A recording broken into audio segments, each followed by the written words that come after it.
Hello and welcome along to the Panto podcast. This week my guest is Hollywood movie star and pantomime actor Chris Rankin.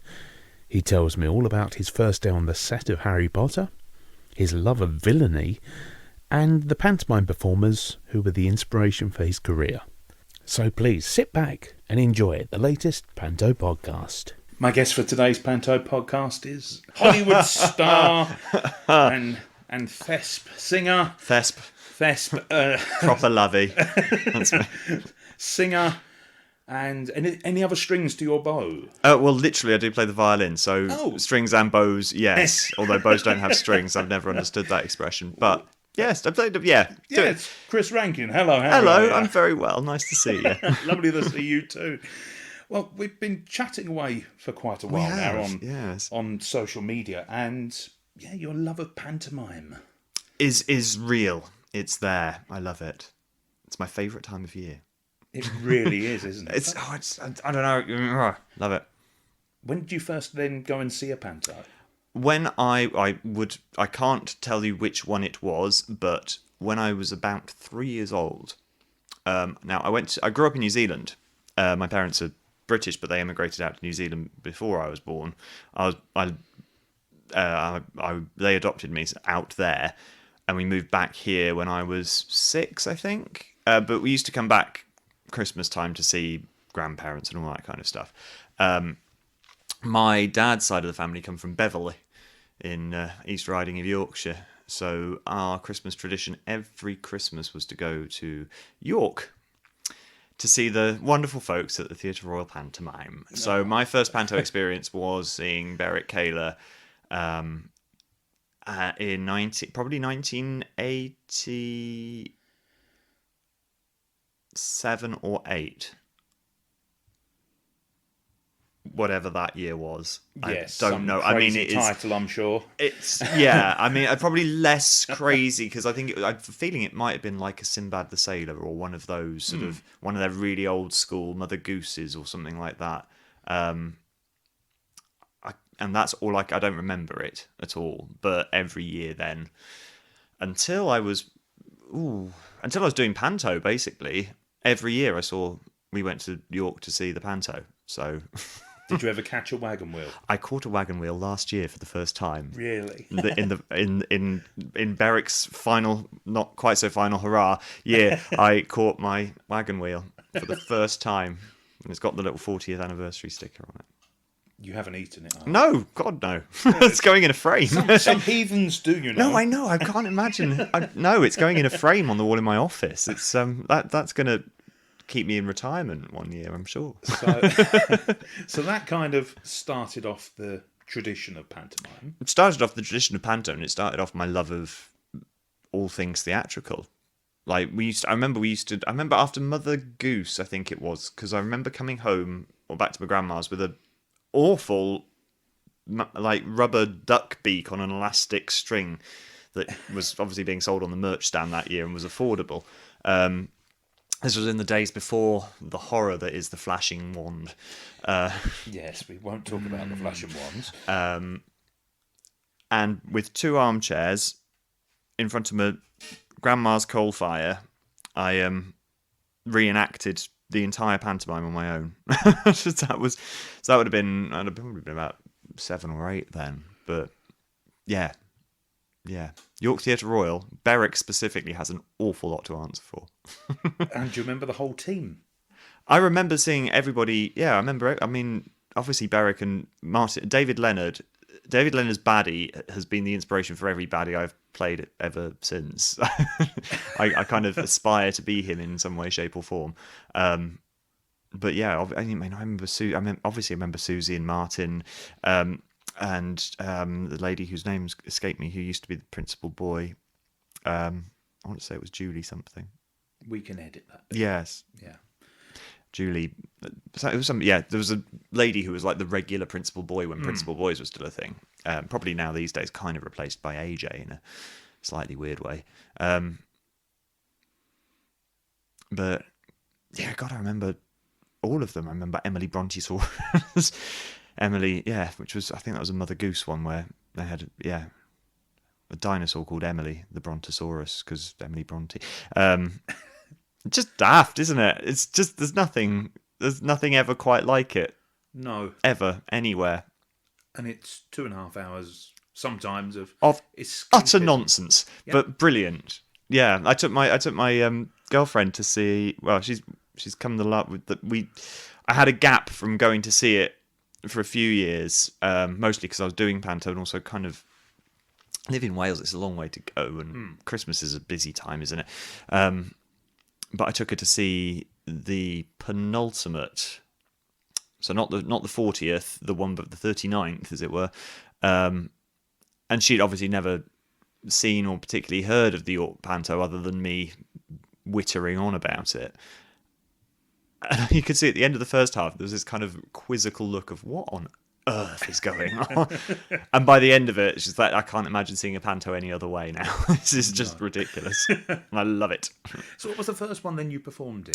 First one I performed in was Norwich Theatre Royal in 2001 or two. Two, possibly, I think. 2002. Jack and the Beanstalk. Because I grew up in Norfolk once we moved back from New Zealand. And Norwich Theatre Royal had kind of, Peter Wilson, who was the chief executive there, had kind of looked after me once when I got Harry Potter aged 16, having never worked professionally in any capacity and had just basically become a competition winner of one of the best competitions in the world. Because I got Harry Potter by writing a letter to BBC Newsround, which is one of the ways they were casting people. Really? Yeah. I never knew this. So we were going to go into it a bit Yeah. later on, but the short version of that is that I wrote a letter saying, please let me play Percy Weasley because ... And through all kinds of happenstance, that's what happened. And my drama teacher at school, who'd been an incredibly massive influence on me, had recently left and was working at the Theatre Royal in Norwich. And when I got the part, we rang Matthew, my drama teacher, and went, help me! Like, what do we do with this?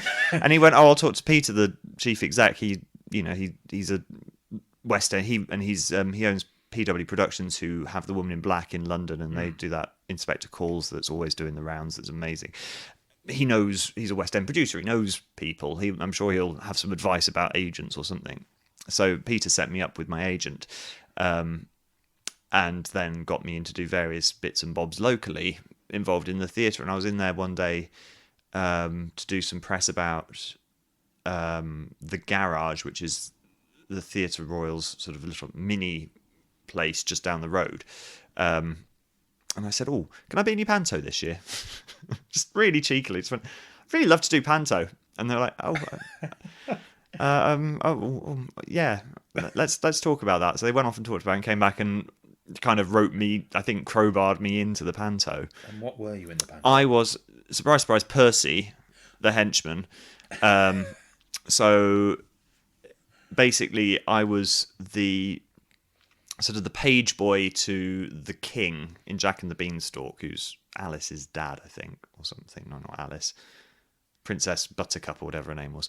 The king disappears quite quickly, but Percy, the king's valet, gets kidnapped by Stinkwort, the evil villain, the flesh creep, who was Brian Hibbard, the marvellous Brian Hibbard. Yeah, and then becomes Percy, the sort of the baddie's henchman.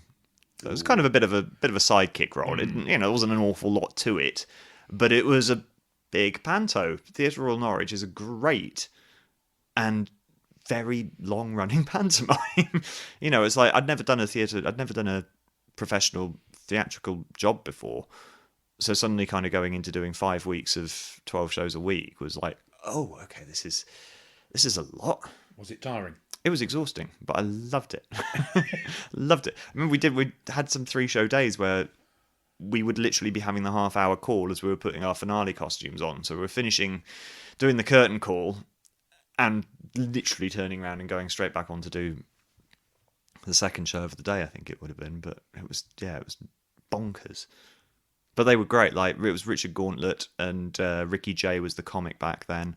And Yeah, and Brian Hibbard was the baddie there for a few years, and then took on Dame, I think, for a little while.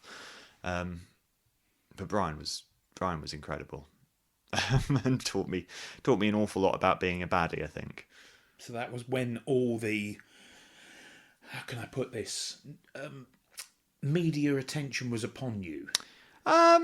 Some of it was, yeah. It was. I mean, I've always, I think, made quite a decent living of never quite being the man, but I quite like that. You know, Percy is one of those characters in Harry Potter that's like, oh yeah, Percy. You know, everyone knows who Percy is, but he's not there all the time. And I quite like that. That's kind of where I see myself. It's like kind of, oh yeah, that, because my YouTube channel's called That Ginger Bloke, which has been a long-standing thing from when I was growing up in Norfolk and being in Harry Potter, and Norfolk being one of those places where, you know, the local press, like I'm sure they do everywhere, some local boy done good, you know, you'd be crossing the street and somebody would go, hey, aren't you that ginger bloke off of Harry Potter? Isn't that nice? Oh yeah, that's lovely. Yeah. So that ginger bloke from Harry Potter's kind of stuck. But I kind of like that. Like, I'd rather be just that ginger bloke from Harry Potter than. Going back then to when you wrote in. Yeah. Had you read the books? Yeah. Big fan? Yeah, of course. My mum was an English teacher. So what used to happen every summer holiday was that the school librarian would give my mum the latest books that were being sort of pushed at the school libraries and go, get Chris to read them. If he likes them, we'll get a few in. And one year must have been 97 or 98. I think it was the second Harry Potter book had come out. She gave me the first two Harry Potter books to take on holiday to read, and I literally read both of them in a day. That and just went, oh my god, these are amazing. I love them. And was hooked. And yeah, I think 3 books had come out when I auditioned, and the 4th one came out just before, or 3 books had come out when I applied, and the 4th book came out just before I auditioned. So I was kind of, yeah, involved, committed by that point. And that made you want to write the letter to Newsround.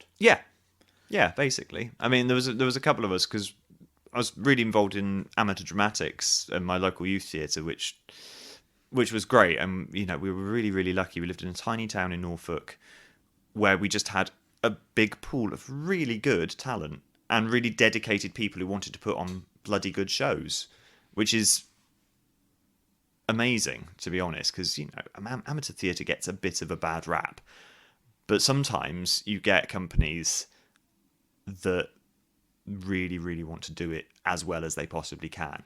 And in Dereham, we had that, and we put on shows. I mean, I remember we had like semi-autonomous sets back in like the late 90s, because our stage manager was so excited by the idea that you could put something on a pulley system and it would just come onto the stage, that you worked out a way of doing it for basically nothing. And it, you know, it made us look great on a tiny stage. But there was me, and there's a young guy who was a couple of years younger than me called Will, who was also ginger. So we often ended up getting sort of cast as brothers, or, you know, sort of lumped into a chorus family together or something like that. And he'd seen the thing as well, and he rang me up and said, oh, I'm going to apply for it. I'm going to go for Ron. And I was like, yeah, I saw that. I thought I was a bit old for it all, though. And he was like, oh, no, you could go for, like, one of the other Weasleys. You know, go for one of the twins or something. I was like, well, I can't go for one of the twins because there's one of me and they're supposed to be twins. And I don't think the whole kind of Parent Trap, Lindsay Lohan playing 2 characters thing is going to quite work. So I kind of thought about it, and I went, well, I'm 16 and I'm ginger and I'm a school prefect. Percy's a 16-year-old ginger school prefect. It's probably the only part I'd ever likely to get. And I was right, but I think it's probably the only part nobody else wanted as well. Because poor Percy he's not exactly the coolest guy, you know. He's not the Weasley twins, and he's not Harry Potter. So, you know, I kind of figured I was probably quite cunning about it in a slightly kind of clever 16-year-old kind of a way. I kind of thought, what's the part that nobody else is gonna get that I'm most likely to get if I apply for it? And yeah, it was Purse. What was it like then, the first day on set? It was well, the first day on set was weird. The first day on set was Goathland in the North York Moors at the train station, and none of us had the first idea what we were doing at all. And it was a split day, so we started filming sort of mid-afternoon. This was in September 2000, and we filmed all of us leaving on the Hogwarts Express. So we filmed basically the last scene of the film first. So there's a bit where Harry gives Hagrid a big hug, and we all get on the train, and the train chugs off into the distance. And then when it got dark, we filmed one of the first scenes, which is when the train arrives at Hogwarts, and we all get off the train in the dark, and there's Hagrid waving his lantern around, and yeah, so it was kind of, none of us really, it wasn't a big day in terms of, nobody had anything massive to do, because the majority of it was sort of big crane shots from a distance, and Martin Bayfield, who was Robbie Coltrane's height double for Hagrid, and 6 foot something, enormous ex-England international rugby player, like this with a big fake Robbie Coltrane head on. But it was weird. But the first proper day, we had a read through. Like, this was probably a couple of weeks before this. We all went to Leavesden Studios and sat in a big conference room round a table and read the script from start to finish, which seemed very, I don't know, seemed like quite a quirky, old-fashioned thing to do to me, but it happens every time, I've now discovered over the years. But I remember thinking, they do this in the real world as well. This seems very bizarre. Like, why would you sit down and read a film together? That's weird. But yeah, that was the first day, and that was the first day of kind of going, oh my god, this is real and huge and scary, and because I remember walking, and I'd been picked up in a car because I was living with friends who lived not far from the studios, and a car had come to pick me up, which was quite an exciting thing in itself. Nice shiny Mercedes pulling up outside for me. So I got in, and I was aware somebody was in the back, and I turned around, and it was Emma Watson, who was about 9 at the time. She was a tiny little perky little sort of very excited kid. So we arrived together for our first day at the studios, and I remember, like, almost like in a film, we walked up to the conference suite, and these double doors kind of opened like this, and I remember kind of stopping in the doorway as you kind of look, and you can see Maggie Smith talking to Robbie Coltrane, and there's Richard Harris and Alan Rickman and Zoe Wanamaker over there, and I don't think Julie had been cast at that point, but there was all these, it's like all these people that off the telly and off the cinema, and then there's J.K. Rowling, who's like the queen at this point, and everybody, like, this was the 4th book had just come out, so she was fully in the height of sort of author superstardom, and people were like, there was this line of people, including like very famous actors, off stage and screen, like lining up to meet her like an audience with the Pope. It was just bonkers. And that was the first day I remember being like, what on earth? How have I got here? Like, this is very weird. Very, very weird. Filming takes a long time. Yes. What did you get up to then between takes? And I was a terribly well behaved child. Were you? Oh yes, I was terribly well. It was very odd because I was in a very odd position of being older than the kids and younger than the adults. So I was 16. The kids were Emma was 10, Dan was 11, and Rupert was 12 on the first film. And then the twins there was some 13, 14s who were kind of the twins, and Luke Youngblood, who played Lee Jordan. And then there was myself and Sean Biggerstaff, who played Oliver Wood, the Quidditch guy. And we were that little bit older, but Sean wasn't in as much as I was on the earlier films, or at least we weren't in at the same time all the time. So I was always kind of in this slightly weird position where the kids would have to go off and do their compulsory 5 hours of education every day, but I didn't have to do that because I was in college, so I was out of compulsory education.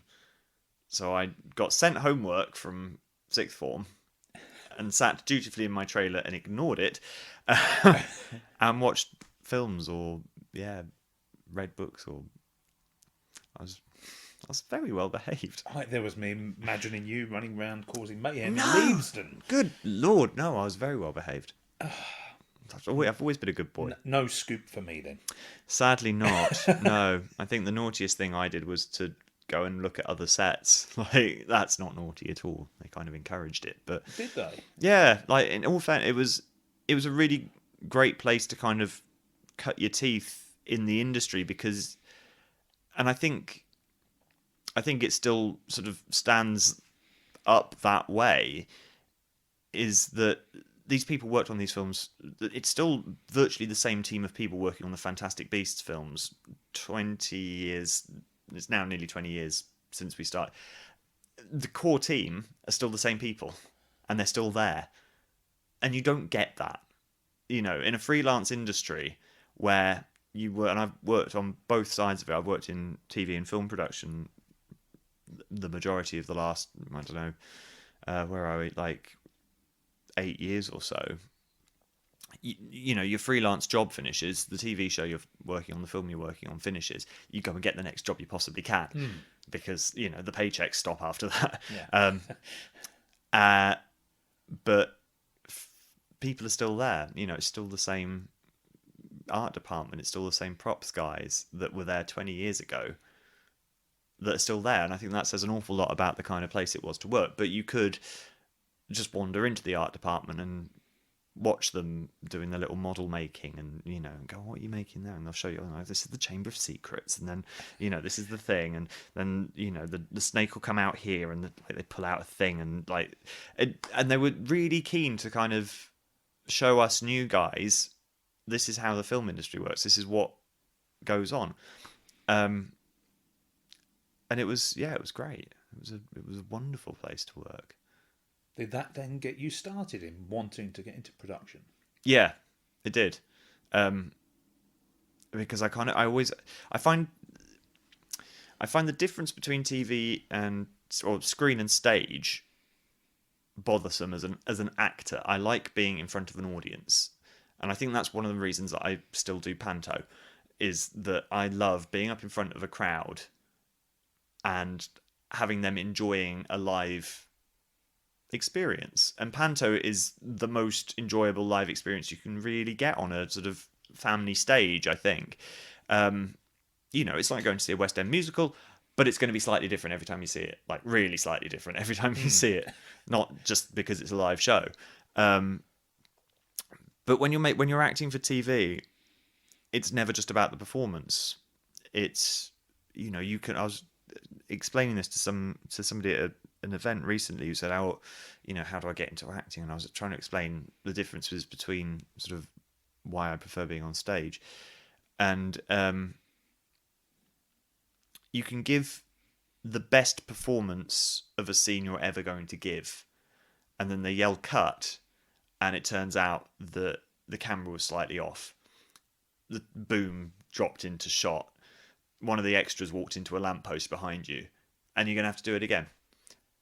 But you're never necessarily going to do the exact same brilliant performance you gave. Whereas if you're on a stage, it's done. It's gone. Whatever happened has happened, and it's there, and it's happened. And there's something really magical about what you sit in an audience and see on a stage. Even if it's a show that's been running for 10 years, 12 shows a week, it's never going to be the same, ever. And there's something really exciting about that for an actor and for an audience member, I think. And for me as an actor, acting for screen, it's just about so much more than, it's so much more technical in the sense that it's not just about you. And that sounds really, I don't mean it to sound egotistical. I mean it to sound like it's not just about your performance. It's about the performance of the artist that is the focus puller, the artist that is the sound engineer, the artist that is the props guy, the artist that is the background extra. All these people are bringing their best thing to it, and you've got to try and get to a point where everyone's given the best that they can as a group, and then you call it quits. Whereas on stage, everyone's just going to have to do as best they can once, and it's done, whatever sense that happens in. So I find it taxing as an actor being on screen. But that being said, I love that technical process from a behind the camera point of view. I like everything, and I enjoy the processes that go into getting to a point where you have a finished product that is going to be like that. I don't enjoy it as an actor. I enjoy it from the sense of sitting at my desk and finding the right crew and organising the contract for this location that we're going to shoot at. And kind of, when you watch a TV show back, for example, I worked on the last series of Downton Abbey before, like the last TV series of it. And there's a big sequence at a race course that's supposed to be, can't remember what it's supposed to be, but we filmed it at Goodwood, down in the south. Yeah, Goodwood. But one of the things they needed to do, the art department obviously had to decorate it as it would have been in the 20s or 30s. I can't remember which one it was. So they got all the sort of, the car logos from the time. And they gave me this list and of companies and then pictures and graphics of things. And I had to go back and find who owned the graphic, whether it was the right one for the time, find out who now owns it, because some of those car companies, or like Fedora Brakes, for example, which were a huge company back in those days, they don't exist anymore. But somebody bought them out, who bought them out, who bought them out. So somewhere down the line, somebody owns that logo, and we need to clear it.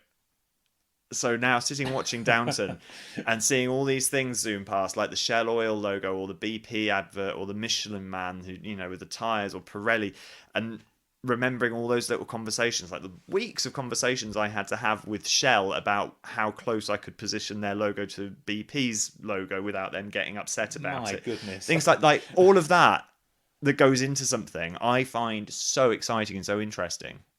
But I don't want to be in front of a camera particularly. That being said, if anybody wants to offer me a job, I'll take it. But yeah, like the amount of time and effort and work that goes into what you see on a screen excites me and fascinates me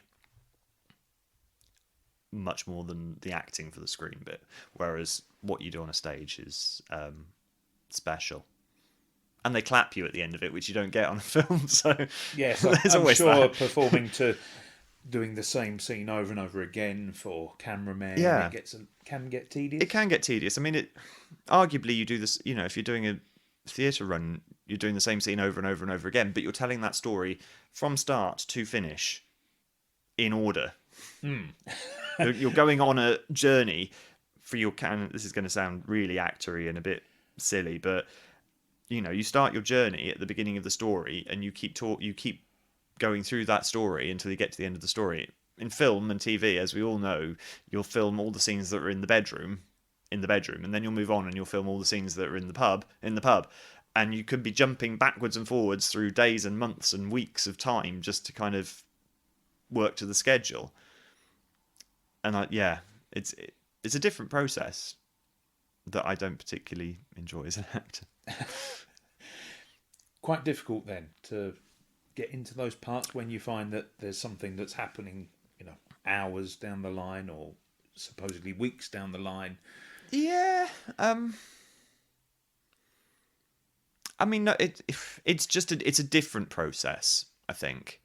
It depends who you're working with and on all sorts of, for me anyway, and it's a unique thing to everybody, I think.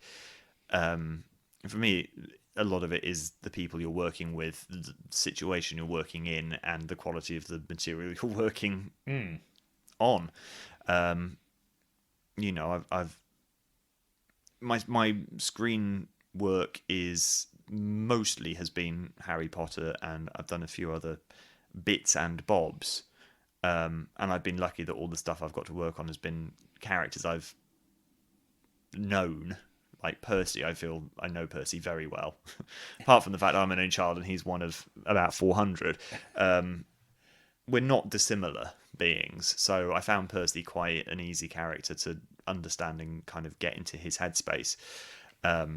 But yeah, I think for me it depends on kind of how well written it is, because I'm not that much. I'm not a methody kind of. I'm not going to go off and Be the character. I'm not going to become the character. I just need to know who he is.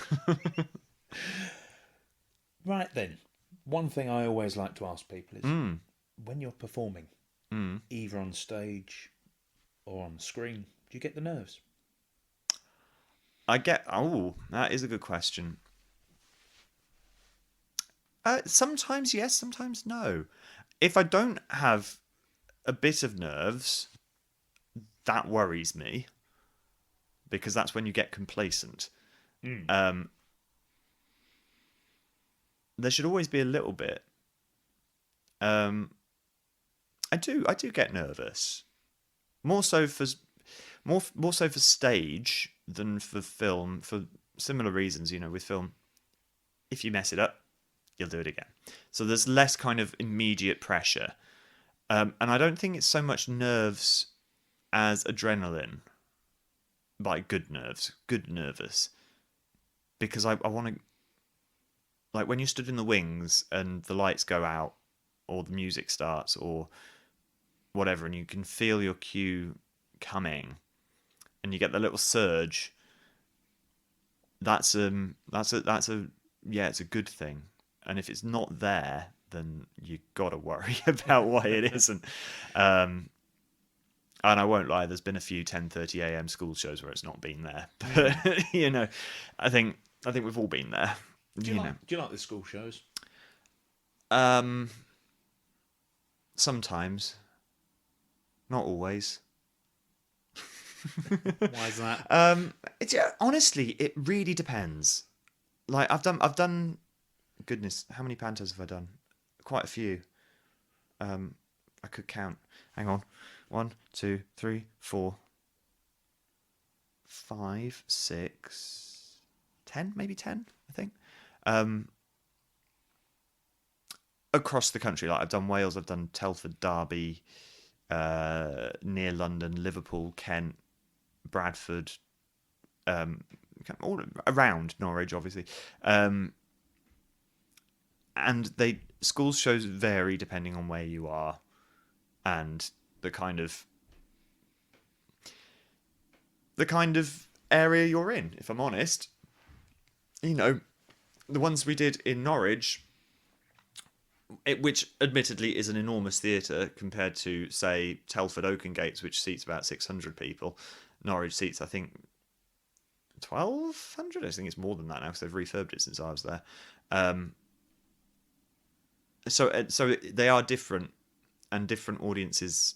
Well, it's the same anywhere, isn't it? Different audiences are different. Doing school shows in a slightly less affluent area of Liverpool was different, very different to doing them in Broxbourne, which is actually quite a posh area. You get a different demographic of kid and what their expectations are at a school's show of what this is. Sometimes you get the feeling that you're a we had one this year where I thought, honestly, I think they'd actually rather be in school. Honestly, that's kind of a shame, isn't it? Yeah, it is a shame, and I think, but then that's your challenge, isn't it? How do you by the end in I don't know what, 2 hours 10 minutes, how do you convince them that they've had a better morning than they've had looking at maths? I don't know, but it's tough. I think, I don't know, and because I had a 10-year gap from doing Panto through work and kind of having a little bit of a break from the industry and just like situations. I had about 10 years off from doing Panto, and since then everyone has a phone. It's ridiculous, isn't it? It makes me sound ancient, but all the kids have phones, and all the kids are like that the whole time.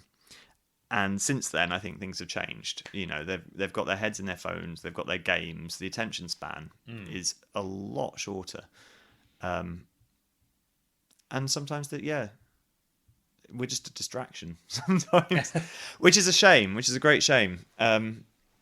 But it can, literally, it can vary from, and when you have different, obviously you have different schools in from different areas, and you can kind of sometimes even tell, like, that school's just not really into this. That school's loving it. That school, they keep getting up and going to the loo. Are they bored? Might be bored. Like, you get like zones in the auditorium. It's very strange.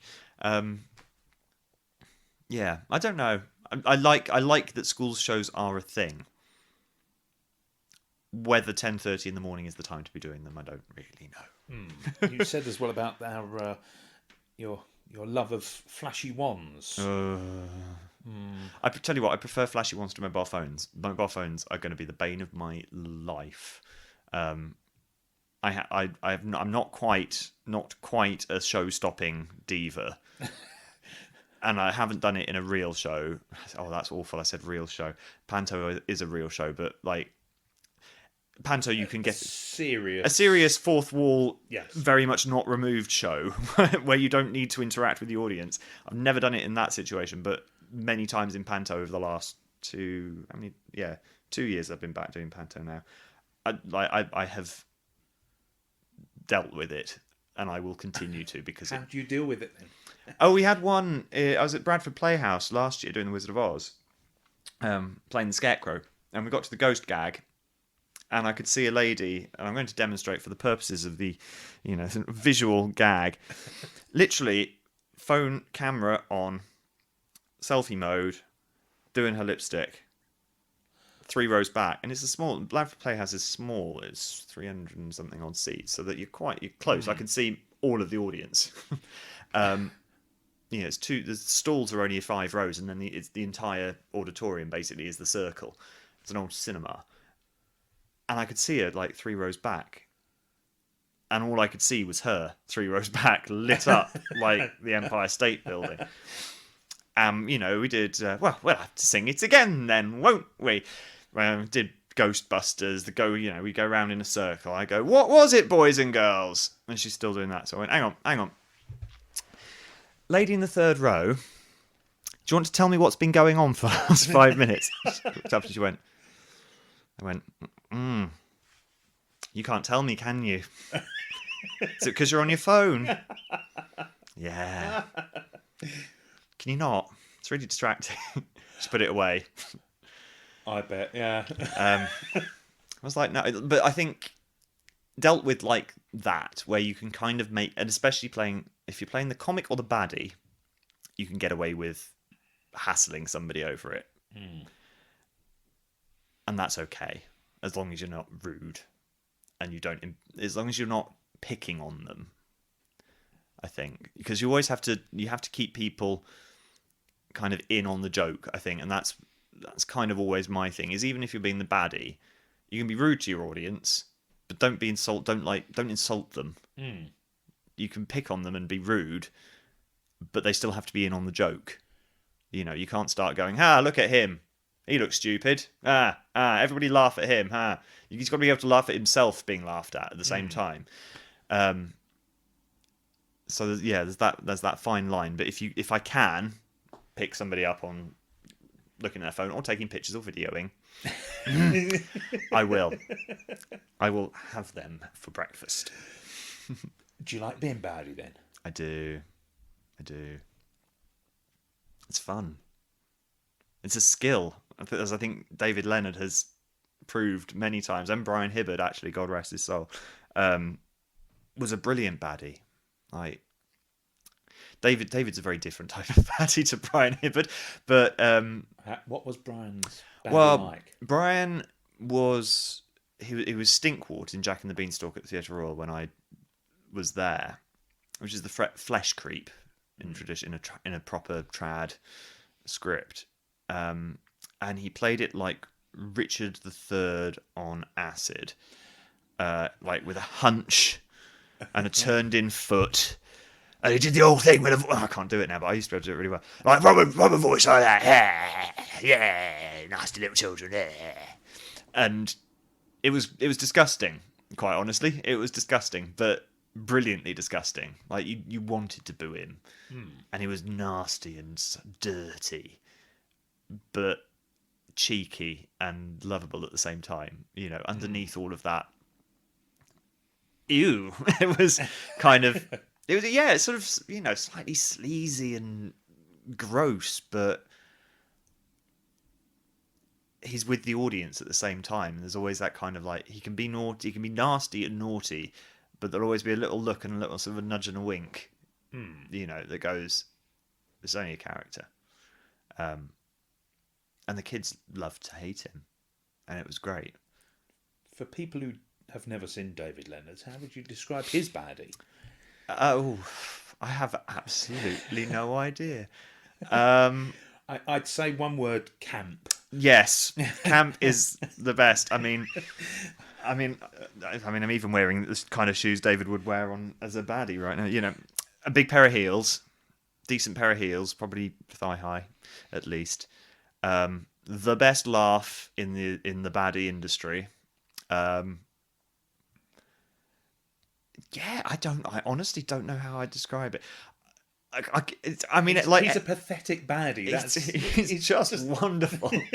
Just the wobbly head and the just eyes. Go and see him. That's all you need to see. I wish I'd seen his Trunchbull in the West End. I didn't see him, sadly, and I wish I had. He was brilliant. I can imagine. I think the David Leonard baddie that sums it up perfectly for me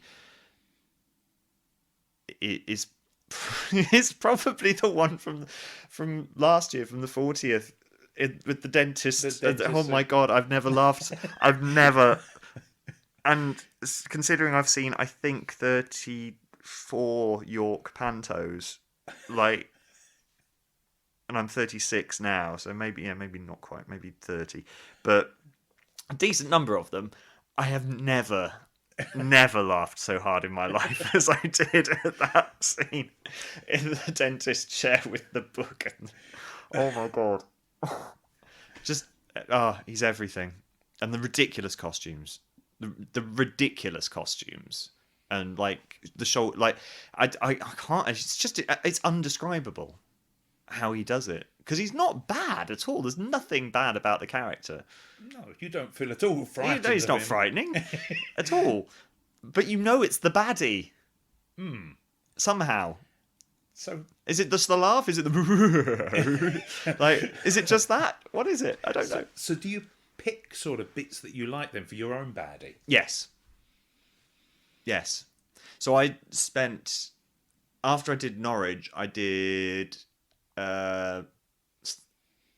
In 4 years, I did 3 Snow Whites in Whittington, in which the Snow Whites I played Percy the henchman. No surprise there. Who was kind of, it was the Queen's, it was Igor the huntsman, if you're doing a proper Snow White. Queen's henchman, which I completely verbatim stole from Brian Hibbard's one. You know, I turned in foot, hunched, dirty voice, like and thoroughly enjoyed it, and it did lead to me needing to see an osteopath for a while to sort out the dodgy leg. But now that's method. That is method. That was stolen directly from Brian. But at that point, that was the easiest way to do it for me, and it worked with the character. It was a henchman-y character, and he was dirty, and you know, you read the script, and he was the one going around getting the taxes from the villagers, and like, kind of, go on, give me your goods, give me your chattels and your taxes, and give me all your money. So it kind of worked, and I think at that point as well, because I kept getting cast as characters called Percy, goodness knows why, I wanted them to be as less like the Percy that was on the poster, you know, from Harry Potter. I wanted it to be as far removed from that as it could be, I think. And then I did, so that was taken directly from that. And then I did King Rat in Dick Whittington in Telford for Paul Holman. And I stole quite a lot. I'd say I stole as much of that as I could. It was kind of... That was the first time I'd kind of taken my literally own spin on something. Because I remember this... I mean, this was years ago. This was 2005, maybe, 4 or 5. And I turned up for the press shoot, having had chats about the character and sort of thinking, I don't really want him to literally be a rat, because that's a bit weird. And then turning up and finding there was a rat costume in the dressing room. I was like, yeah, I don't think I want to do that. I don't want a tail and fur. That doesn't feel particularly baddie. So we had a word, and then I kind of came back, and it was certainly lovingly pastiched. It wasn't anywhere near as camp as a David Leonard baddie, but it was more over the top than it had been written. Like I went off and bought my own costume, and it was a sort of long black trench coat with the collar turned up, and like big, heavy black leather sort of rocker boots, and a silly goatee, like a over the top goatee, and red contact lenses for the eyes and things like. It was more and big and hair kind of into rat ears. So there was a like if a David Leonard baddie met an Alice Cooper concert, I think. Okay. Not the camp of the David Leonard end, because there was just no way of making the character into that. But the theatricality of that mixed with a kind of slightly gothier edge. But yeah, I think I always always kind of in the back of my brain is knowing how fun pantomime can be when it's done well. And one thing I always want to do when I'm in a panto is to make it better, if I can. So your role evolves? I try, yeah, like I've done Wizard of Oz the last 2 years, which isn't a panto at all, really. Let's face it. First year I did Scarecrow. Last year just gone, I've just played the Wizard, which I was honestly dubious about, because I didn't want to be playing a wizard. That felt a little bit close to home. But yeah, I know how fun panto can be for everybody involved, because I went to see York for 30 odd years. And I don't know. I mean, I am pinning an awful lot on that, annual rubbish that is just, but it's shown me, I think, that it can be fun for everyone, like the audience they just want to have fun. They want to have a laugh. They don't really care that it's the Wizard of Oz or Snow White. It doesn't matter, quite honestly, what's happening on the stage, because it all ends the same way, really. This princess, prince, baddie, mother character, comic. They go through a story and everyone ends up happily ever after at the end.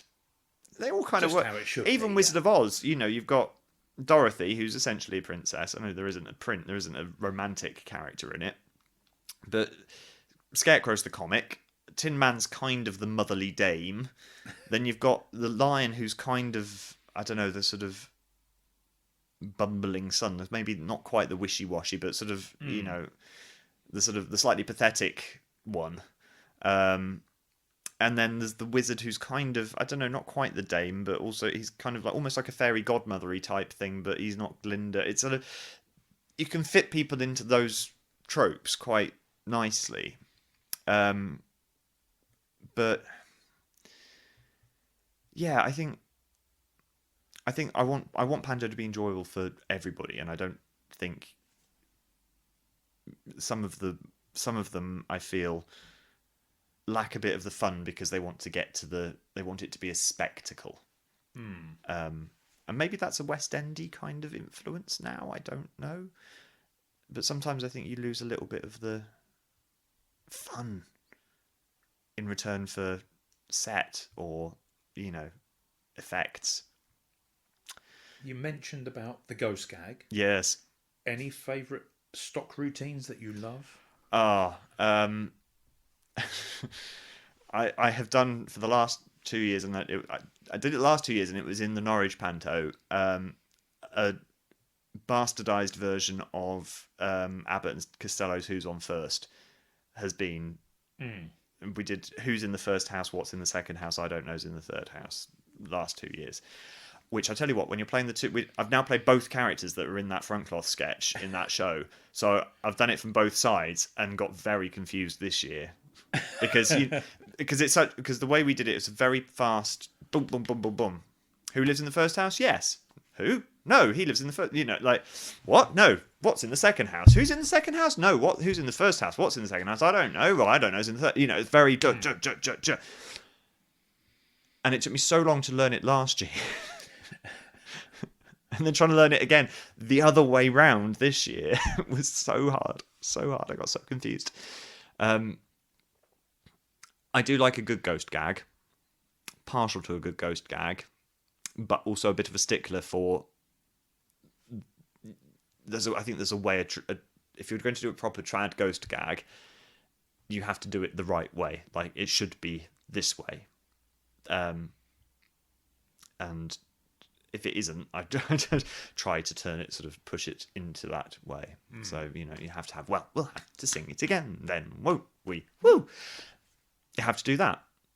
There's a formula to it, and if the formula isn't there, then it doesn't really work. And I think that's the same for most of them. I did enjoy. What was the one we did in Derby that I really enjoyed? It wasn't in Derby. Was it not? I'm going to forget where it was now. No, it was in Derby. It was. I've forgotten what it was. It was a 12 Days of Christmas sketch, 12 Days of Panto, and it was just silly, and we all ended up running around all over the place. And I really, really enjoyed doing that one. Even though Lionel Blair pinched my bum. Every single show as he ran past me. Maybe because of it, I don't know. I don't know. I think I haven't not enjoyed a gag, but I think that they're one of the magical things about Panto is the sort of the traditional elements are the things that sometimes get forgotten a little bit too much these days. There are certain things that I think you just stick to the tradition. Let's remember this is pantomime. This isn't a West End musical. Although it's great if people can sing and dance, and that's wonderful. It's a pantomime, and there are certain things that I as a little bit of a purist expect from a panto, and that is a dame, a silly character, the ability to join in, and a load of daft front cloth gags that don't forward the plot in any way, shape, or form, but should be there, And if I want to go and see a musical, I'll go and see a musical. Do you like a bit of slosh? I've never done slosh. Oh, no, that's a lie. I got cream custard pie to the face in. He said something else then. That's not entirely what I meant. I think I know. Yes, what you mean. Yes. I don't fear I might be misconstrued. Custard pie. Got custard pied in Dick Whittington, which, I'd love to do a proper slosh though, like a proper slosh. You might need to see more than the chiropractor for during the duration of the run. Yeah, I hear horror stories. I did one of the first pantos I did was with Peter Simon off of Live and Kicking back in the day, Swing Your Pants and all that. And he used to do one of those shows with Dave Benson Phillips. Does it Get Your Own Back? Yeah, with all the gunge. So he had spent, I think, before I did Panto with him, he'd spent the last 7 or 8, probably longer than that, years doing various versions of that routine in Panto and at holiday camps across the UK as part of their summer thing. And I think, if he'd never saw gunge again, I think he'd have been a happy man. But it's I kind of would quite like to do it. I know it's not really done these days, is it? Well, there's particularly. still a lot of places that Is do. there? I Yeah. haven't. God, I haven't seen one in years. Come up to Newcastle. Oh, okay. Oh. Okay. But then is it one of those things that becomes something that maybe that's what they're famous for to some degree? Is it like the kind of the famous the waters bit that's often less so in a York panto? You know, is that are people known for their gunge or the Well, it's Danny and Clive, and they are Okay. from a circus background. yeah. So they have the discipline. They've also got the recipe for a great slosh. That's the main thing. I haven't seen a slosh in years. God, no, I haven't. I'm trying to think. Yeah, no, apart from I think a couple of custard pies, I think I've been all right. I quite like to do the wallpaper sketch. I wouldn't. No, I don't know. Maybe it's just because it's such a classic. I don't know. I mean, some of the ones they used to do in that water tank at York though were like terrifying. Yeah, I'm surprised Martin didn't hurt himself. I think he did, didn't he? Not badly. Not badly. Not badly. Isn't there one we? He did knock himself out. Yeah. Once. Oh, yeah. Oh, that's But that's Martin. yeah. He's made of strong stuff. I seem to remember your interview with him. He was talking about. Was it your interview with him where he was talking about like having cut the side of his head open or something? And Oh one of them? yeah, that's fine, isn't it? part of Panto, though, isn't it? Yes. Well, you speak so fondly about it. Have you ever thought about writing it? Yes. Your lips have gone very tight there about that. Yes. It's on my. I'd quite like to write one. List of things to do. We'll see.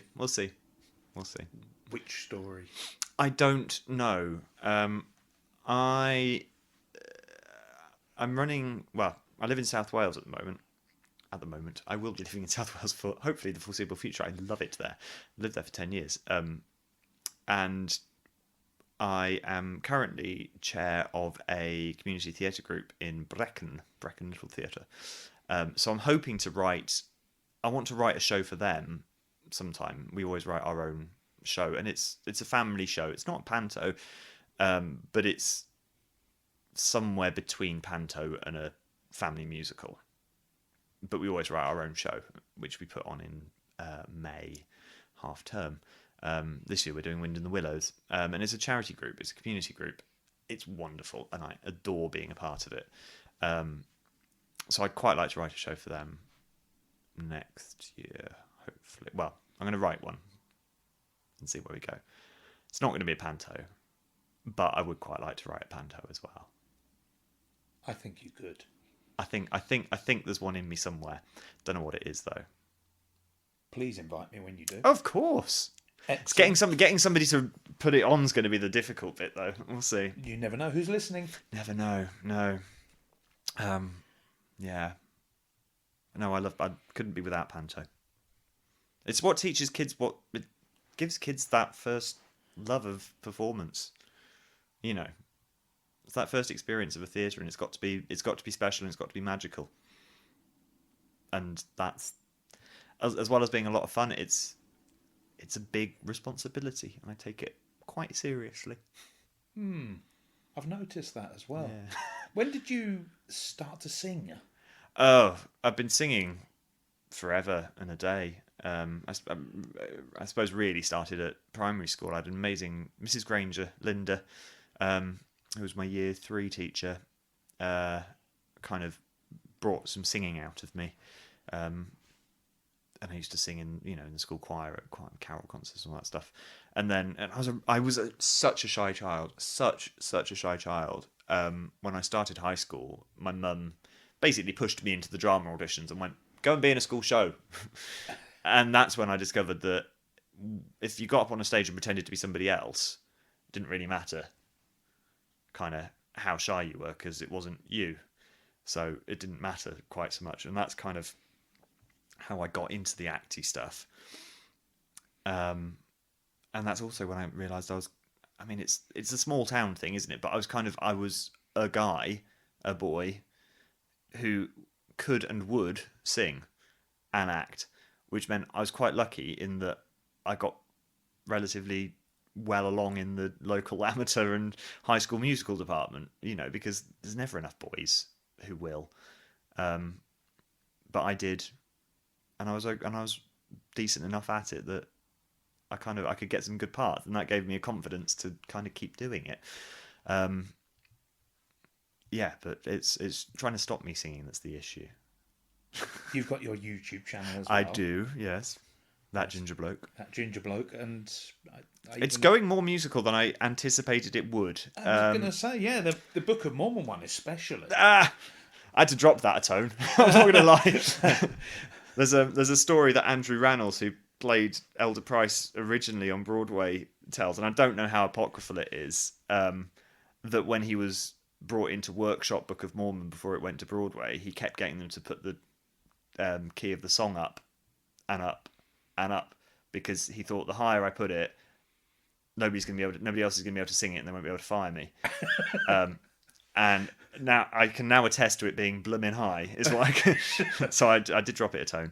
That was a lot of fun. Yeah, it's. I didn't anticipate that my YouTube channel would be that. I didn't know exactly what it would be, and you can I think I've been doing it for about a year now. Very sporadically, but you can kind of tell, like, the first one was quite not serious, but it was quite it was a travel doc, 2-part travel doc about me trying to go to a convention in France, getting snowed in at home, and then ending up having to take kind of 400 planes to get to this event that I was a day late for, and there's kind of, you could see that there was a kind of thing going there, and then it moved on to me and Ness, my other half, doing drag queen YouTube tutorial instruction videos on each other's faces, because we love drag. We're big fans of the drag industry and community in our household, and I think that comes from a sort of background of my panto addiction as well. As there's somewhere they're all kind of connected, aren't they? And very different things, but there's a lot of crossover and similarity to them. So it went through that, and then it kind of merged into me singing, which is fine. I mean, I enjoy it. People enjoy it as well. People enjoy it. I don't, I'm not attempting to be the next YouTube sensation. I just do it because it's fun, and why not? Would you ever play Dame? I don't know. Not yet. I don't think you've still got the youthful looks. Yeah, you. I feel like I'm probably 20 years off a Dame.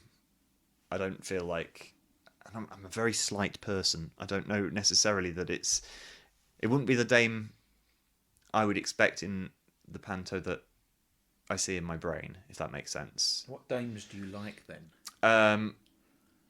I'm trying to think who I've seen. I mean, Beric, obviously, but is again a very different Dame to a lot of them. I remember seeing Des Barrett years ago in Norwich before Richard Gauntlet took over, and I thoroughly enjoyed that one. I was still quite young then as well, but I like a buxom motherly Dame, so a Biggins. Dickie Gauntlet it's quite a slight guy, but he's quite a motherly kind of Dame character. I mean, again, with York, Beric is just a different thing. Like, you can't really categorize against other. I don't know. Like, you can't. He's more in the kind of old school. This is a man Dan in a Leno. dress. Yeah, Dan Leno is the name I was trying to. That was kind of going. I was going Danny Kaye. That's not right. No, but yeah, man with wig and dress. No makeup. No makeup. Just, you're right, son. Yeah. I like that, but it's a very specific move. It's a very specific choice, I think, and not necessarily one that will work for everyone, everywhere, or every type of show, I think. But the kind of the Bigginsies, I worked with a wonderful Dame called John. I'm going to get his name wrong. John Bremner. not John Bremer. He's somebody else. John Bremner. I did Derby Panto with him, and somewhere else actually. I did 2 with him. Telford, maybe Telford, and he was wonderful. He was again he was a bit taller than me, same kind of build as me, but played it kind of. He did it all in a lovely West Country accent, my loves, very much like that, and it was gentle, but naughty. Yeah, I'm not necessarily always keen on a sort of on a sort of brassy dame so much as a more kind of mumsy one who's just a little bit naughty on the side, my love. That sounds a bit Pam Ayres. Yes, there's a definite touch of a touch of the Pam Ayres. I don't know. I think I don't know. Like it's such an ensemble thing. I think for me, like what kind of dame I like depends on what kind of comic, what kind of muddles or buttons or wishy you've got. Like the whole dynamic has to work together. So it's not necessarily for me that it's one type of comic. Like, I don't know, a Tim Vine wouldn't necessarily work with a Biggins. You know, they might not be the same kind of. They might not work as a mum and son pairing. Might not work against the kind of baddie you've got. I think there's kind of it's all got to work together.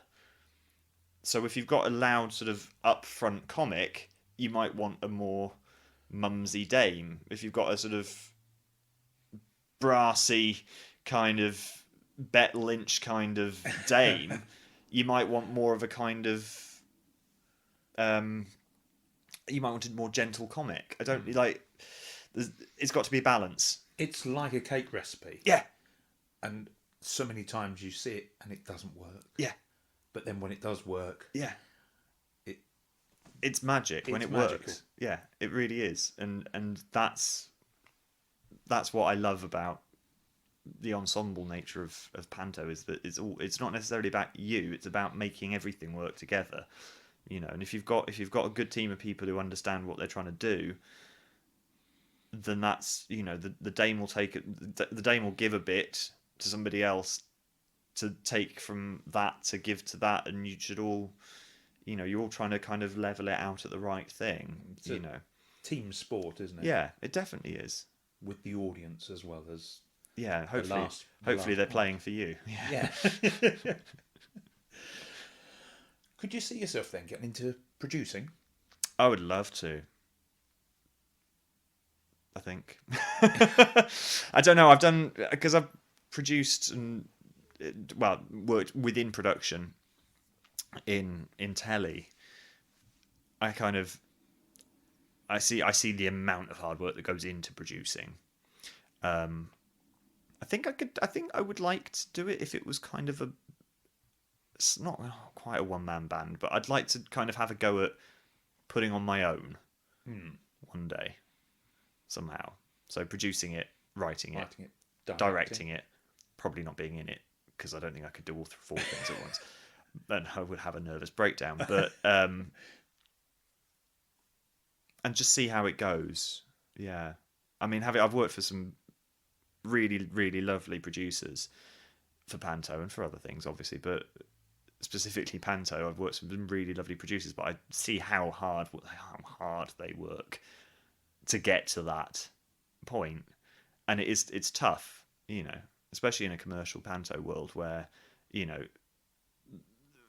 I don't know if we're coming out the other end of it now a little bit with that kind of style of Panto, but it was always, you know, when I was kind of doing Panto every year consistently for however many years I did it, it was very much about who's got the biggest name, you know. Can you get the person who's just won Britain's Got Talent into your Panto? And if you have, sold. And yeah, I think that kind of took it away a little bit. I think some of the fun for Panto is when it becomes about who's the biggest name you can get on your stage for 5 weeks, and not about who's, you know, the fact that you've just got a bloody good show changes it a little bit. What was it like playing comic? Terrifying, if I'm honest, because I would never have done that. It would not have been the part I'd have put myself forward for at all. But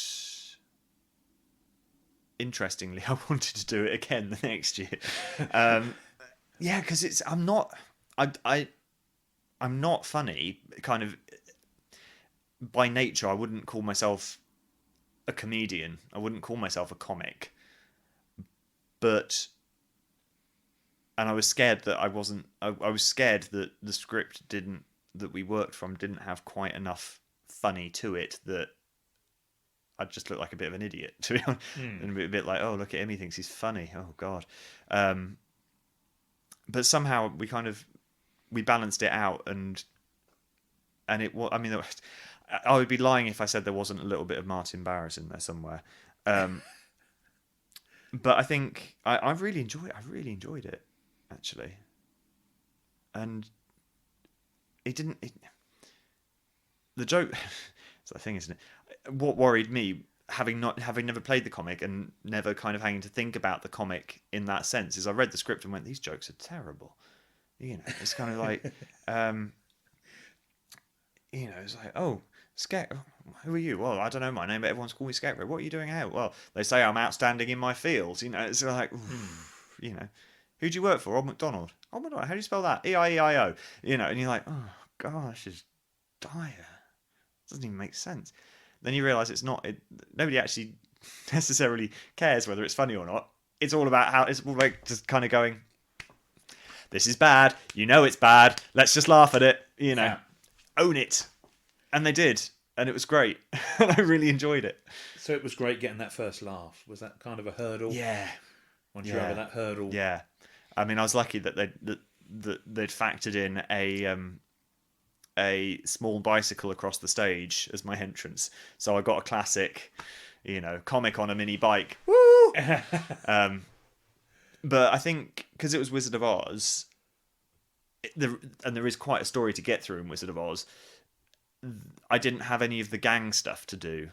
So at no point did we start a gang with the kids or any of that.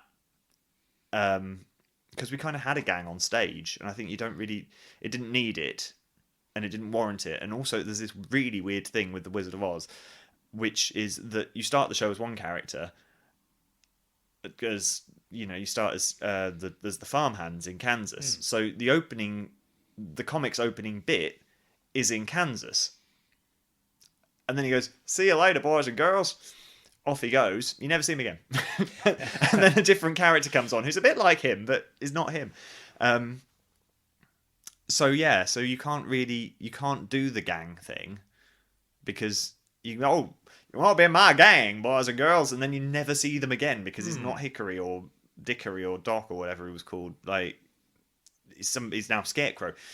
And I think because of that, I don't know, it made it a little bit easier for me anyway, that you didn't have to do all that. You didn't have to do the kind of the repetitive kind of catchphrase thing. He was just the wise guy of the trio, slightly sarky, little bit of a sort of, oh yeah, that's going to work, kind of, sort of slight elbow with the audience, kind of, yeah. Would you like to play that Simple Simon sort of want to be in my gang, kids? And it's not the part that I would gravitate to, but I'll have a go. Like, it would be interesting. I like that spirit. Yeah, I'll have a go. Like, it's not the part that springs to mind for me. I'd love to do Uglies. I would love to do an Ugly. You'd be okay with the beard coming off? Oh yeah, the beard comes and goes as it pleases, really. But I'd love to. The problem I've always had, because I've asked to be an Ugly several times, and without trumpet blowing, the pantos I've been in, I've always been a name on the poster at some level or another. And the answer I've always come up against was, we can't put a recognisable name behind 4 inches of very over-the-top drag because you're not recognisable. Which doesn't bother me at all. If it bothers them, then, which is interesting, because I'd never really thought of it like that, You go, oh, Percy Weasley from the Harry Potter films, and then everyone's like, which one's he? Which one? What? In that wig? Are you sure? I mean, yeah. I never think of it like that because I don't expect for a minute that anybody's specifically coming to see me. They're coming to see the Panto. Granted, some of them will be Harry Potter fans, but I don't for a second believe that I'm enough of a draw for somebody to come to bring their family to the pantomime. And I kind of wouldn't want that anyway. Like, you know, I get why you have billings on posters. That's fine. That's just how it goes. But, you know, I'd rather they came and see the show and me as part of the show than coming to see whoever it is who's in the Panto. If that makes sense. Absolutely. So I'd love to crack at an ugly, but maybe next year. I don't know. Would you be the more wicked one of the two, or the more stupid one? No, definitely wicked. I'm tall, tall and thin, and they're always the sort of sour-faced ones, aren't they? You want to do the ticket tearing, don't you? That's yes. I did Dandini in Cinderella. That was the first time I'd ever played a good guy. In Porthcawl many moons ago. And the uglies we had for that were absolutely brilliant. And again, it was the sort of long, thin one and the shorter, slightly dumpier one. And they were fab. They were absolutely fab. I can't remember his name. It's Pip Armstrong was one of them. Philip Armstrong, who's from around here, lives in Washington, I think. And Ollie, who owns Illyria Outdoor Shakespeare Company. Ollie Gray. They were great. Had a few jokes in there that got taken away by the producers. It was around the Heather Mills McCartney time, and you know, there's the bit with the fake leg. Yes. And Dandini and just doing, I'd sing Footloose, and then sort of, you know, the slipper would go on the fake foot, and you go, it's on, it's on, it's off, it's off. And then I can't remember which sister I can't remember what the name of the sister was, but he kind of threw the leg off into the wings, and went, yeah, give that back to Heather. And the producers saw it and went, you can't do that. Went, it gets a laugh every night. Did you ever do song sheet? No, I've never done one with a song sheet. Bizarrely. Oh no, Norwich has a song sheet, but I've never been invited to be on. I've always been getting busy, getting changed into some glitzy walk down number. Because if you were a comic, you'd have to do song sheet at some point. Yeah. The little terrors. I don't know. Like, I haven't seen one where they've brought them up on stage for ages. You haven't? Oh, I do get to go and see a fair few. Yes, I'd imagine it's an occupational hazard. Well, it's great. It really is great to see the little ones up. And yeah. Especially as well when they're the tiniest, cutest ones. And you hear the from the audience.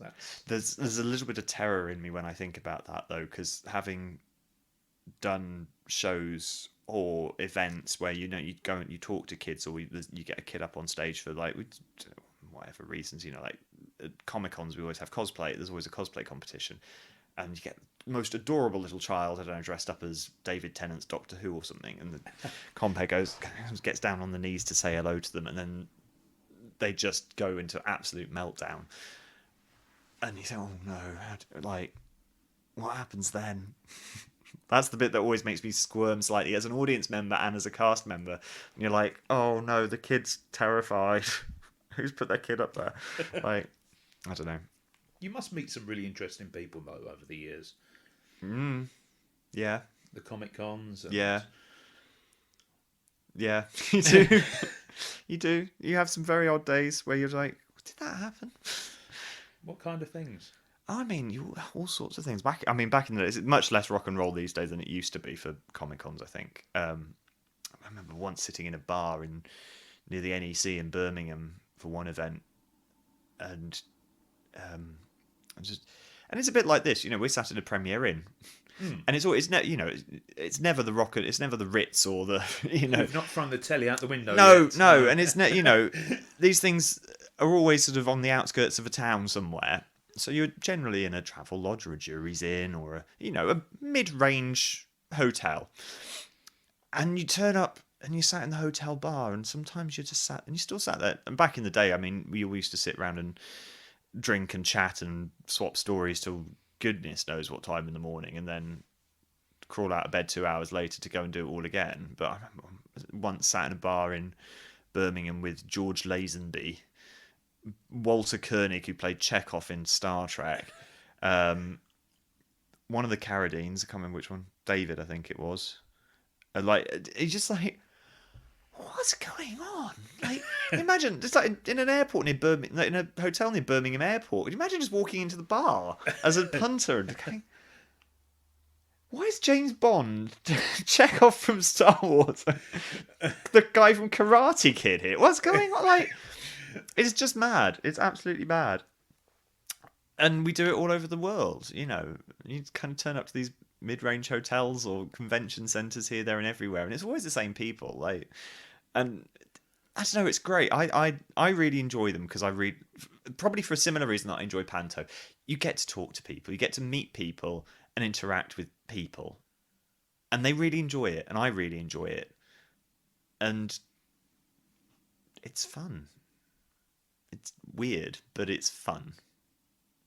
Like, I don't know, how many other professions do you get where you get to sit in a sports hall on a Saturday afternoon and watch a load of stormtroopers march past you twice a day? It's silly, but it's great, and it's harmless. I guess you've met quite a few of your heroes then over the years as well. A few, yeah. I mean, lucky on Potter that the majority of anybody's heroes worked on it. So the Alan Rickmans of the world and the Julie Walters and I was very lucky. I got to work with Rick Mayall for 2 weeks on the first Harry Potter film, and then they unceremoniously cut him from. But he was a delight. I mean, he would have been like, I don't know. I'd have loved to have worked with him more than I did. I got 2 weeks of him essentially shouting abuse at me in Gloucester Cathedral. And they partly cut it because they cut it for time, because it was a character, Peeves the Poltergeist was a character that was unnecessary, didn't forward the plot, and just took up time. And I think the other reason they cut it was that none of us, as young child actors who'd never done this before, probably got a good take, because Rick was stood there doing Rick, and it was hilarious. He was so lovely and so naughty and so rude. I had him sign. Everybody signed my Harry Potter book, my first Harry Potter book. So that's locked away somewhere for a rainy day. But there's a copy of my Harry Potter book that says, "Dear Chris, quite the finest actor I've ever slept with. Love, Rick Mayall." And then he's crossed out slept and put worked. I think, yeah, he was fab. But yeah, you meet, Harry Potter, you got to meet all sorts. And people who would come to visit the set as well. Like, we had Tommy Hilfiger come in one day in his private helicopter just to visit the set. Kate Winslet was there once, can't remember why. Like, random people. Kathleen Turner came. Like, why are you here? Just because everyone wanted to see. Maybe they had. I think Kathleen was doing Who's Afraid of Virginia Woolf in the West End at the time, and I think her grandkids had come over from America to visit, so she'd pulled some strings and brought them to the Harry Potter set. But and then getting to sit and chat with Michael Gambon about all the absolute twaddle that he talks. But knowing that he was the only person who was allowed to smoke on the studio stage, so those of us who smoked, I don't anymore, but at the time I did. You'd go and borrow, because he'd have the ashtray next to it, he'd have a big sandbag next to his tray. And just the stories, yeah. But then you meet bonkers peoples that you never expect to meet doing Comic-Cons, because everybody does them now. When I started doing them 20 odd years, 18 years ago, it was kind of slightly looked down upon in a kind of a little bit has-beeny kind of a way. The people who do it were people who, I think, outside of the sort of nerdy, geeky Comic-Con world, people go, oh, bless them, a bit down on their luck, aren't they? They're doing Comic Cons, but now everyone does, and it's par for the course. I think, Rupert, who plays Ron, my brother Rupert Grint, he's been doing a few recently. Who did I see who was doing one? I was like, bloody hell. I can't remember, but like you get big old names doing them these days. Like the entire cast of Stranger Things going out and doing the Comic-Con circuit together while still filming Stranger Things. It was gone are the days where Comic-Cons were for sort of people whose show was on 25 years ago, and it's kind of a little bit, I'll remember them from that, one episode of Fawlty Towers they did in the 70s. It's not that anymore. It's, it's a serious thing, and it's great fun. Where are the best fans then? That's a good question. Or most bonkers fans? It varies. Do you know what? It varies venue to venue, type of event to type of event. So I do quite a lot of very, very Harry Potter specific ones, and the Harry Potter fan community is one of the most fiercely protective of its of its own. If you're a Harry Potter fan, you've got family anywhere you go, and they will look after you. Especially in America, there's a big old event in America called LeakyCon that's now happening twice a year, but it is huge and it is very, very full on and just the most loving place, and it's wonderful. And then like last year, I did a very small one with two friends of mine. In a town called Ironton in Ohio, which is just a tiny little town. A little town, about 9,000 people. Used to be an industrial town, bit dead, and they decided to do a Harry Potter festival for the weekend where they decorate the whole town in Harry Potter stuff. And thousands of people came. And it was this wonderful sort of... And it was weird because it was in, right in the tri-state southeast corner of Ohio. So you've got Kentucky just literally just over the river. West Virginia, it's all kind of, and there were people coming in their full camo, clearly straight from, like there were people who looked like they were out of Duck Dynasty there. And then equally there were people from West Huntingdon, which is like a university town 10 miles down the road, who are all very sort of, corduroy and collegiate looking and sort of serious book people. And it was the most bizarre and wonderful small town event, but everywhere's different, and everyone, like, you get Comic-Con people, you get people who are so enthusiastic about the thing that you do specifically, or people who are just enthusiastic about Comic-Cons, or people who really don't care and they're just autograph collectors, and they don't have a care in the world about who you are. They just collect autographs, and you were in something, so they want your autograph. That's all. I find that really fun, because they come up in the queue. They're just like, there you go. You go, oh hi, you're right, yeah. What's your name? Bob. That's all. They're not interested in what you're in. They just collect autographs from everything and everyone, and that's their thing. And it's fascinating. It's people. I find them fascinating, and through Comic-Cons you meet all sorts of people. And all sorts of wonderful people as well, which is really nice. One of the things we've done in the last year or so, my partner Ness and I are very involved in the LGBTQ community, very involved, and it's one of the things that we've noticed over the years of going to Comic-Cons and things is Harry Potter. I don't know if it's a Harry Potter thing specifically, but it's certainly true of Harry Potter, is that I think because Harry, being the orphaned kid who was brought up in the cupboard under the stairs by people who didn't really love him, and then he found his sort of chosen family at Hogwarts thing, Harry Potter has kind of quite a big place in the hearts of a lot of the queer community, and a lot of kids we meet at events who say, I'm trans or gay or bi or queer or whatever they are. And they come up and they say, well, Harry Potter's really helped me come to terms with who I am and accept myself for who I am, and find people who love me for who I am. And, and I've met kids who've said, oh, my parents don't approve of my sexuality or how I feel my gender is or whatever. And but Harry Potter has. So we've started this thing called the House of Christmas, which isn't. I mean, it's not a thing. It's just a sort of. It's a thing. It's a thing, but not a thing. If that makes sense. So we have little badges that we give out to people who want them and need them, and essentially it's like a sort of online family.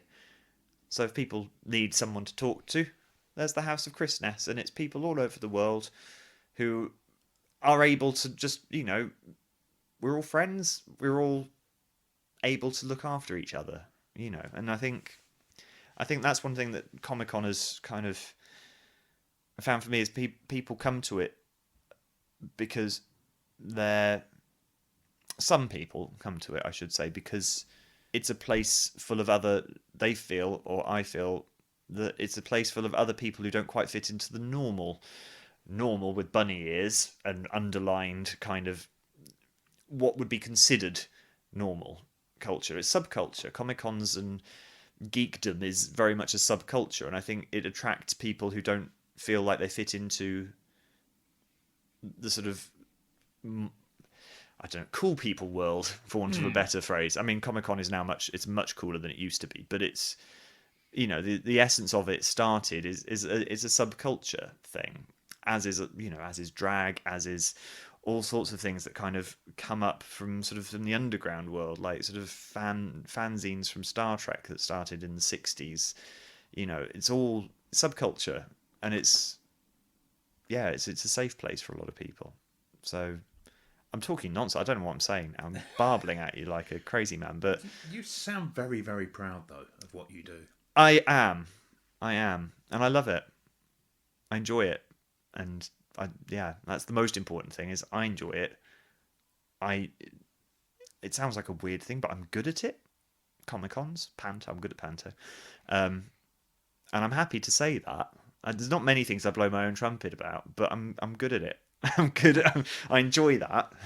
Well, there's enjoyment in Panto, but then there's the part where Panto ends.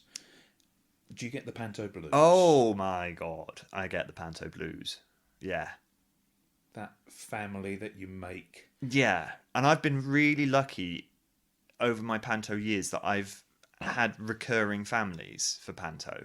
So, the last 2 years I've worked with the same producer, Trio, and with a friend of mine, Melissa Suffield, who was she was Lucy Beale in EastEnders years ago.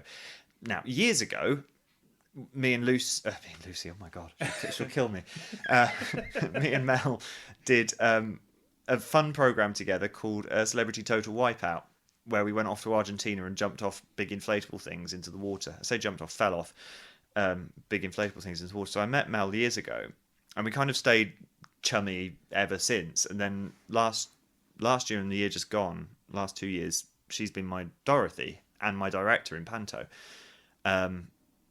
When I was working for Paul Holman Associates, there was recurring, I'd worked with the same Snow White twice, I worked with the same Dame twice. Like, there's a sort of families that kind of, sort of circulate around each other, which is really lovely. But it's a special thing, Panto family, like, because you are all working together and you're all sort of teetering on the edge of saving each other every single show. I think if you're doing it right, you are anyway. Because if you're not doing it right, then it's safe. But if you're doing it right, it's just borderline dangerous. And at which point you're all kind of just holding on to each other's shirt tails a little bit. Do you like it when it goes wrong? I like it when it goes wrong and I know how to get out of it. I like it when it goes wrong for other people and I'm there. I must admit, I was watching a bootleg of because we videoed one of the Pantos a couple of years ago, and I was watching it back the other day, and it was the who's in the first house, who's in the first house, what's in the second house, I don't know, it's in the third house skit, and the guy who was playing the wizard completely lost it, but I had that scene down. I knew where it was going, and he'd cocked it up and didn't know how to get himself back onto the right track. I kept feeding him the right line in the vague hope that it would kick, and it didn't kick in. And then I thought, I know I've got control of this situation now, and you can kind of see the little evil. And this is the year I was the comic as well, so I could kind of get away with it. And I was like, you don't know where you are, do you? And the audience love it, don't they? The audience love it when they can see something going wrong. But I think the skill is being able to get it back again before it completely falls apart. And that's where you see things like the cod corpse coming in, and that can work if you're good at it. But I think it's more fun when, I think a little bit like obviously I wouldn't dare suggest for a minute that the York nonsense is rehearsed. But there's an element of predictable unpredictability about it. There's kind of, you can't be that random every night without some kind of key to the randomness. Do you know what I mean? But I think that's the skill, is knowing where you can let yourself run away, but also how you're going to get back from that point of no return and not completely lose track of it. So I like it when it goes wrong, but I like it when somebody has a kind of a grip of, lets it run a bit, and then you kind of get it to that point of hilarity, and then go, okay, we've had enough now. We need to get back onto the story. But yeah, I mean, the audience love it, don't they? And I there's something about being in on that joke of watching it go wrong as well. That's just beautiful. Well, we were talking about the Panto Blues. We were, yeah. So, what's it like after that final performance? When does it kick in? Usually halfway back down the M6 for me, the M4 or whatever. I tend to. I'm a bit of a deserter.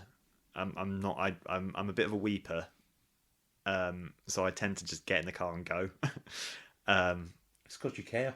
Yeah, and I'm not good at long goodbyes, and like there comes a point where you. And I'm the same at parties. I'll get out. Like I'll just go. And I do warn people, like if I go to a party, I'll be like, I will just leave. Don't expect me to say goodbye, because there'll just come a point where I'm like, nah, I need to go now, and I'll go. But yeah, last night of Panto, curtain down, costume back in its bag on the rack, makeup back in its box in the car, quick hug, on the road. A bit of a cry somewhere near Thordy services, and then, and then go home, because otherwise you kind of at the end of the day it is a job, and it's got a finite point, isn't it? And that finite point's coming, so you kind of just have to get on. Here's a question for you. Yeah, the penultimate question: what could you have lived without, Panto or Harry Potter? Oh. If we had to take one out of the equation.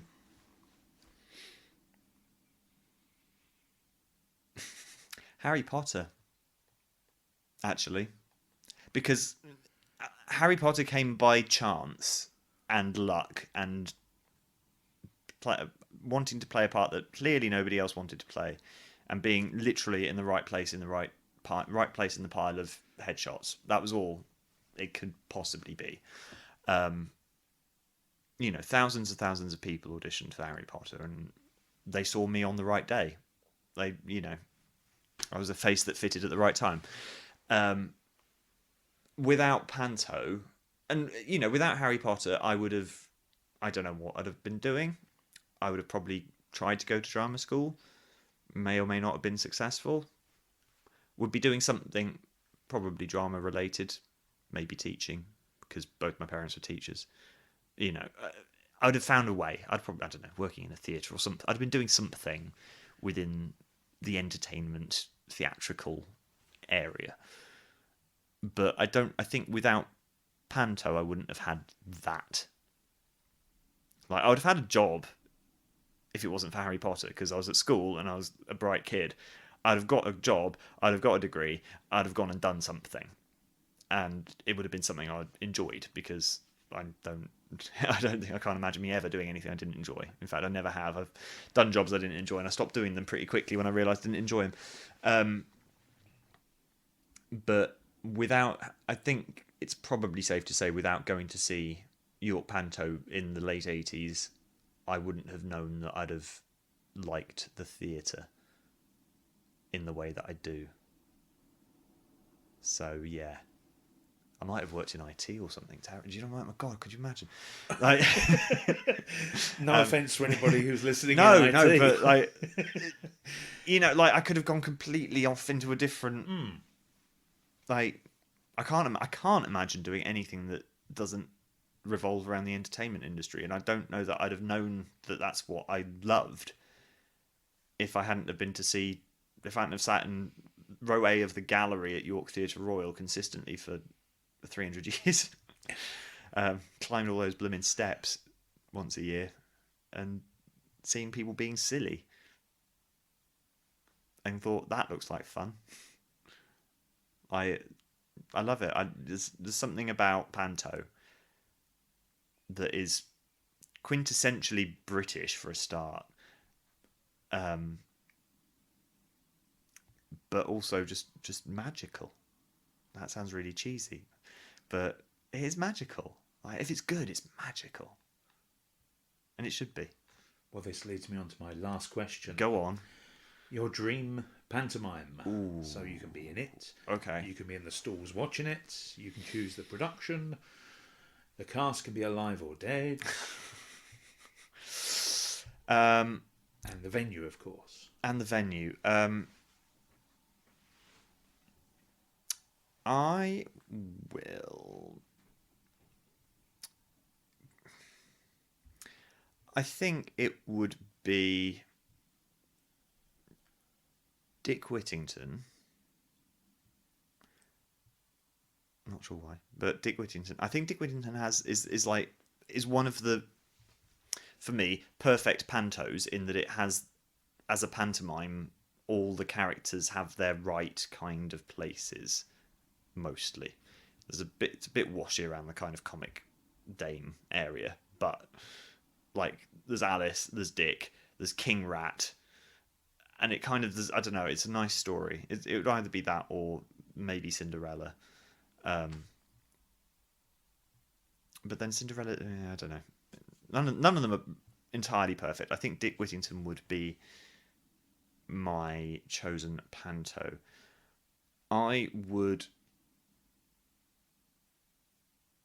I'd like to be King Rat again, because it's my panto and I can.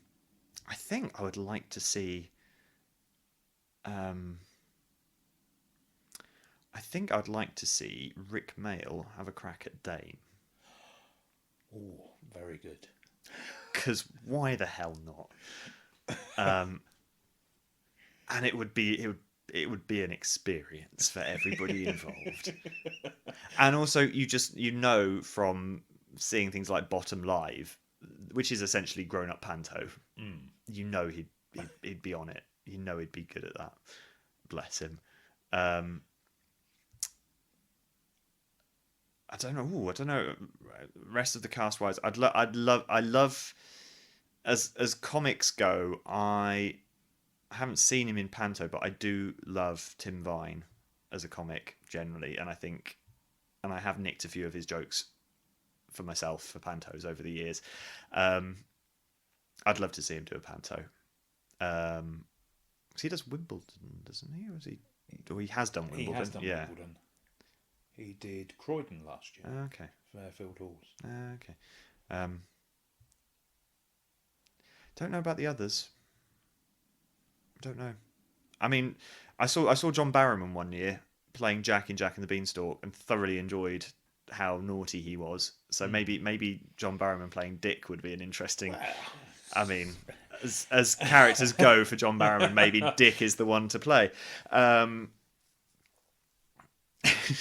Remember him doing a dance routine with Fairy, whatever her name is in Jack and the Beanstalk.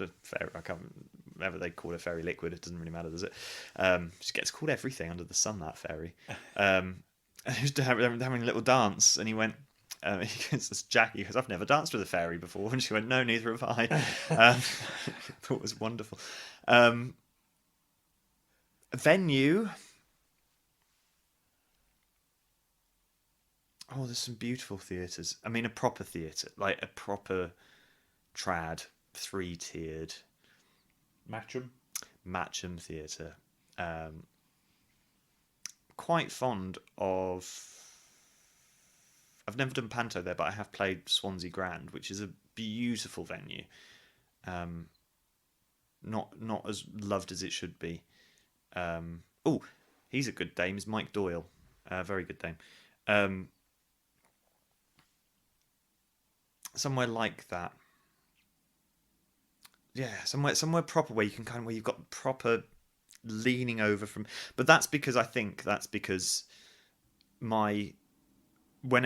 somebody says Panto, I think of my Panto experience, which was always York, and therefore was always leaning over the gallery at the Theatre Royal. So in my head, there's always that kind of that experience of having. But I think Panto plays for me best in that kind of Matchamy theatre where you've got your tiers, so the audience are close enough that even if you're sat right at the back, you're still within heckling distance.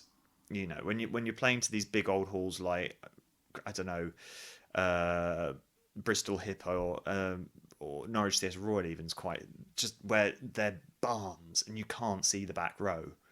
You lose that intimacy with your crowd, and actually you end up just playing to the front 8 rows and maybe just the front of the balcony because you can't get to them. They're out of reach. So I like a theatre where it feels like they're kind of leaning over you, and you can have fun with them then.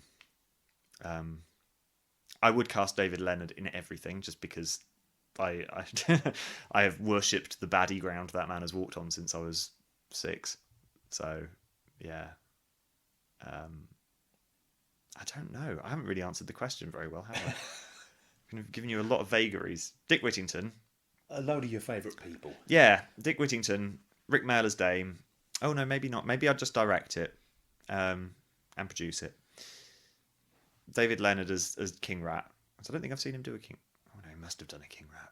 He did at the Railway Museum. I didn't see the Railway. I missed the Railway Museum one. You see.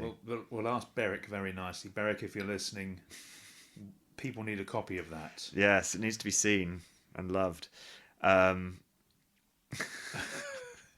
working on it to try and get a copy. But yes, I think David Leonard as King Rat. I don't know.